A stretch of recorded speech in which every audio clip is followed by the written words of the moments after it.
পৃথিবীর সকল মানুষের জীবনে কিছু না কিছু চাওয়া পাওয়ার রয়েছে। প্রত্যেকটি ব্যক্তি, নারী হোক কিংবা পুরুষ হোক, তাদের প্রত্যেকের মনের আশা আকাঙ্ক্ষা রয়েছে। প্রত্যেকের কিছু না কিছু চাওয়ার রয়েছে। কেউ ভালো পরিবার গঠন করতে চায়, কেউ একজন ভালো সঙ্গিনী চায়, কেউ অনেক বেশি টাকা পয়সার ধন সম্পত্তির মালিক হতে চায়, কেউ হয়তোবা একটু সুস্থভাবে জীবনযাপন করতে চায়। আমাদের প্রত্যেকের জীবনে অনেক কিছু প্রয়োজনীয়তা রয়েছে। প্রত্যেকটি মানুষ জীবনে কিছু না কিছু অর্জন করতে চায়। মহান আল্লাহ তাআলা পবিত্র কোরআনে আমাদেরকে বলেছেন, এমন একটা জিনিস রয়েছে, সেটা যদি মানুষ অর্জন করতে পারে তাহলে সেটা হবে তোমাদের জীবনে সবচাইতে বড় অর্জন। তোমাদের জীবনের সবকিছু, সব সমস্যা ঠিক হয়ে যাবে যদি তোমরা এই জিনিসটি অর্জন করতে পারো। আসসালামু আলাইকুম ওয়া রাহমাতুল্লাহ। আজকে আমরা এই বিষয়টি জানবো, আর সেই বিষয়টি হচ্ছে, এই বিষয়টি আমরা যদি অর্জন করতে পারি, আমরা পৃথিবীর সবকিছু অর্জন করতে পারলাম। পৃথিবীর সবচাইতে বড় জিনিস অর্জন করতে পারলাম। এই জিনিসটি হচ্ছে মহান আল্লাহ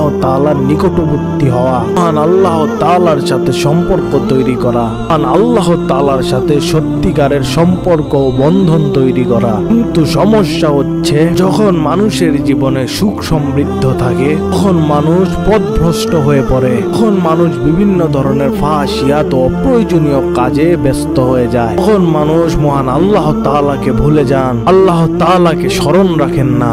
পর যখন মানুষের আবার দুঃসময় চলে আসে, তখন সে সাহায্যকারী হিসাবে আশেপাশে কাউকেই খুঁজে পায় না। তখন তার কোনো কিছুর প্রতি মন বসে না।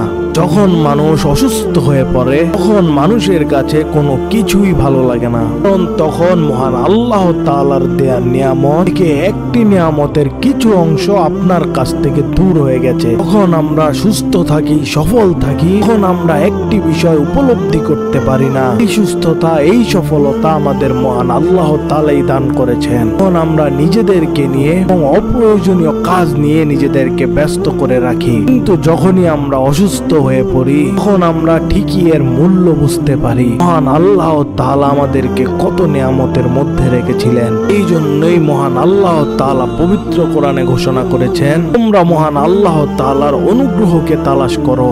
আমরা এই জীবনে কিছুই অর্জন করতে পারি না। আমরা জীবনে যা কিছুই পেয়ে থাকি, এই সব কিছুই হচ্ছে মহান আল্লাহ তাআলার তরফ থেকে আমাদের জন্য অনুগ্রহ। কিন্তু আমরা এই বিষয়গুলো সময় থাকতে বুঝতে পারি না। আমরা এই জিনিসগুলো অনেক সহজেই পেয়েছিলাম, আর আমরা এই বিষয়গুলো একেবারে অসুস্থ হয়ে যখন পড়ি, তখনই উপলব্ধি করতে পারি, তখনই আমরা এই বিষয়গুলো বুঝতে পারি। মহান আল্লাহ তাআলা আমাদেরকে কত নিয়ামত দিয়ে ঢেকে রেখেছেন। আল্লাহ তাআলা আমাদেরকে ঈমান আনার ও সঠিকভাবে চলার তৌফিক দান করুন।